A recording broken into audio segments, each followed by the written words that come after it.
She thought it was just another knock at the door, but when she opened it, she wasn't met with neighbors or delivery men. She was surrounded by men posing as police. Their uniforms looked real, their voices commanding, but something felt off. Why were they really there? And why was the homeowners association involved? What unfolded next wasn't just intimidation. It was a battle between lies and truth, fear and courage. One move changed everything. The question is, would you have stood your ground? But to truly understand how this moment came to be, we have to look at what her life was like before the knock and how the cracks in her so-called safe neighborhood began to show. Her life was quiet, structured, and full of pride.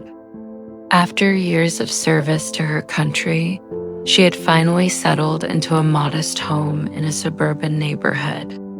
She loved the routine morning jogs, coffee on the porch, a steady rhythm that made her feel safe.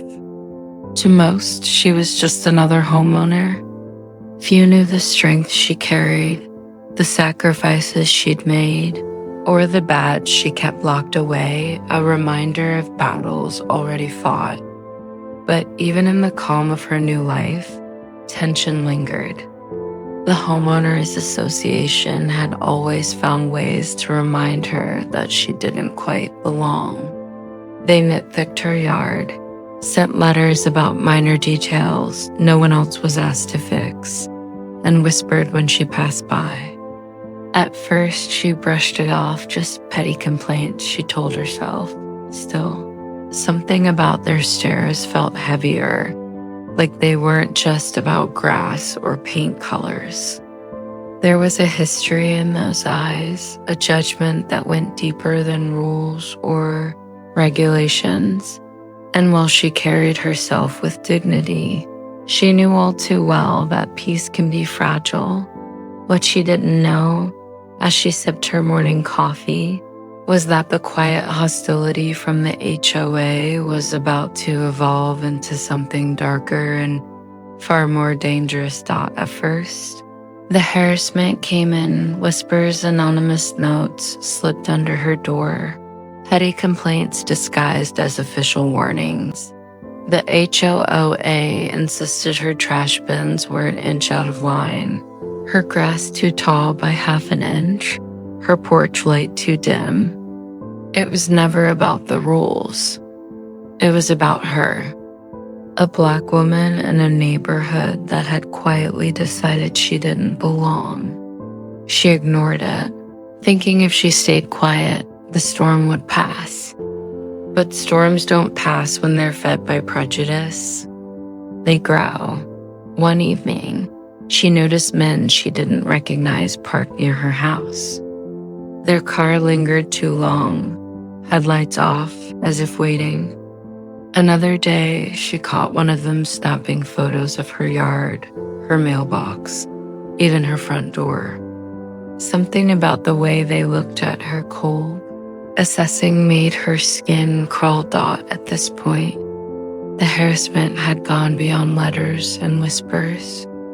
The question became, what were they planning next?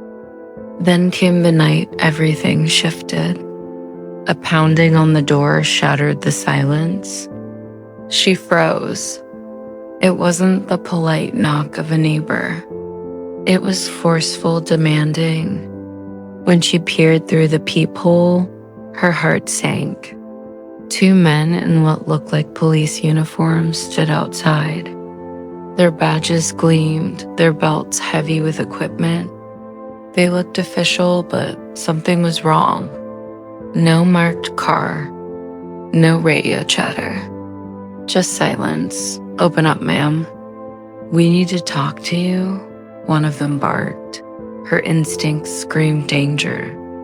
Years of training told her real officers didn't operate this way. She kept the door locked, voice steady but cautious. "Show me your ID." The men exchanged a glance. One smirked. "Ma'am, we can do this the easy way or the hard way." Her pulse quickened. Why would the HOA go this far?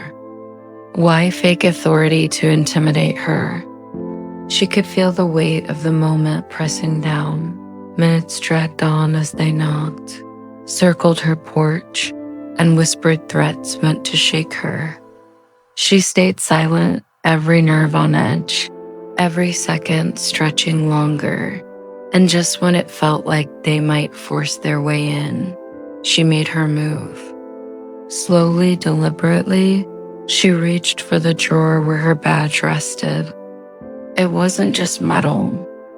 It was her truth, her protection, the proof of who she really was. But what would happen when she finally revealed it? Would it scare them off or provoke them further? The pounding on the door stopped.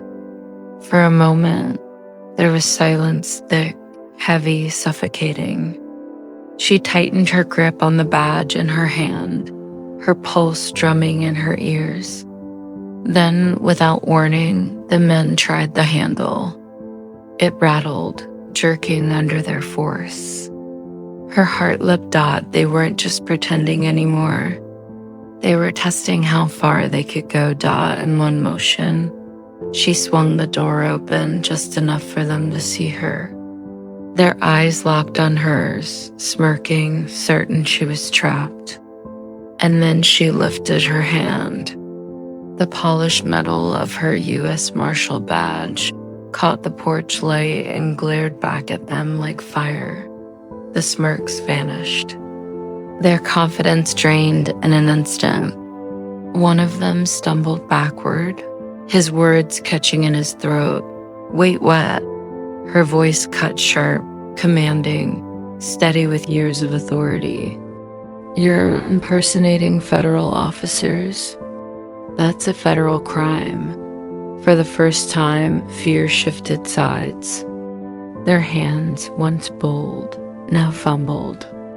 Their eyes darted to the street, scanning for witnesses.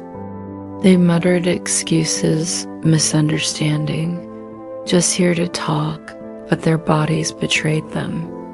Panic had taken hold, and then, as if a switch had flipped, they ran. Down the steps, across the lawn, disappearing into the shadows that had brought them here.